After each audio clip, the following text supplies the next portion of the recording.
Population collapse, good for the planet, WEF advisor Professor Sarah Harper claims. She says the collapse of Western civilization, the world's good, reducing people is good. Here's the United Nations food chief, David Beasley, warns that hell on earth, close quote, food shortage will occur in 2023 as a result of fertilizer shortages as the UN and BlackRock cut off fertilizer production all over the world. The world produces enough food to feed everybody on the planet, over 7.7 billion people. 50% of the food is because of fertilizer. So if you don't have fertilizer, you can't harvest the yields you need, but they're the ones doing it.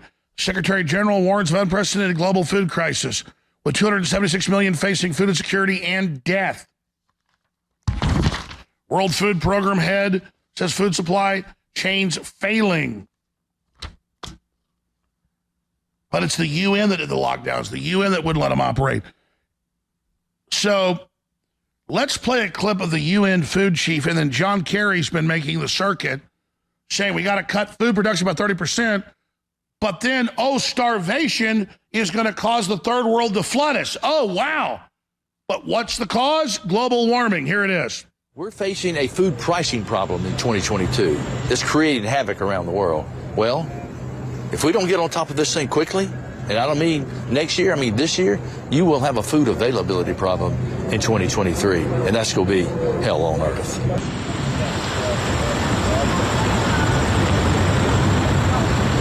The world produces enough food to feed everybody on the planet, over 7.7 billion people.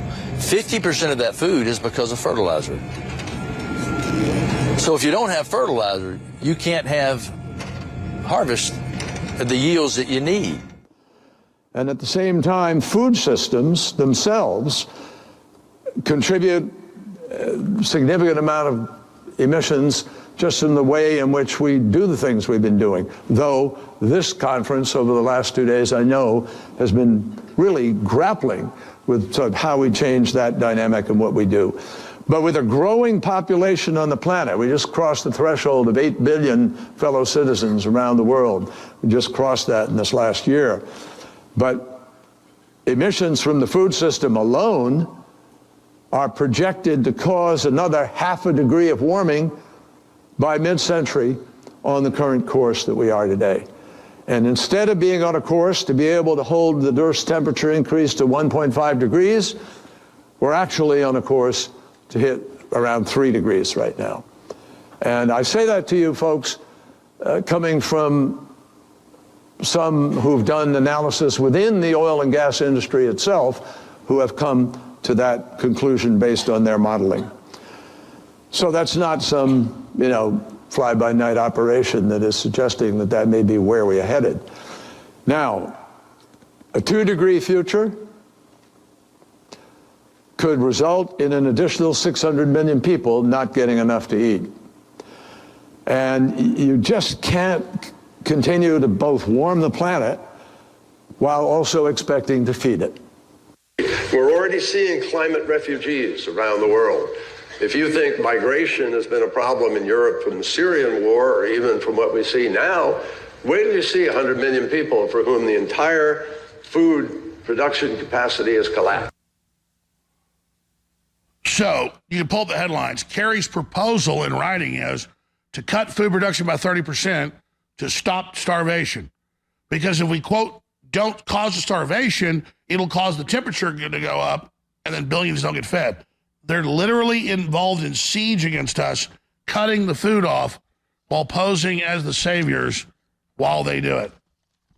Absolutely, insanely obvious. And will you sit there? Pull up the headline, London Guardian. Organic farming worse than ever. Netherlands to kill 90% of their cows by 2030. They want 30% killed now. Ireland, they're literally killing the animals because they fart. When that's part of the atmosphere. We've always done that. We're carbon-based. The carbon they want to cut is you.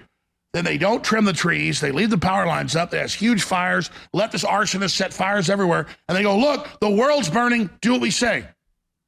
What did they pull up a year ago? In fact, I meant to tell the crew this. Pull up the short clip. It's all over the place. Project Veritas, CNN says the next big crisis will be the climate. A year and a half ago, they said, we're going to end COVID for a while and bring in the climate, and then lie to you about temperatures and create all this fear to sell you on cutting energy.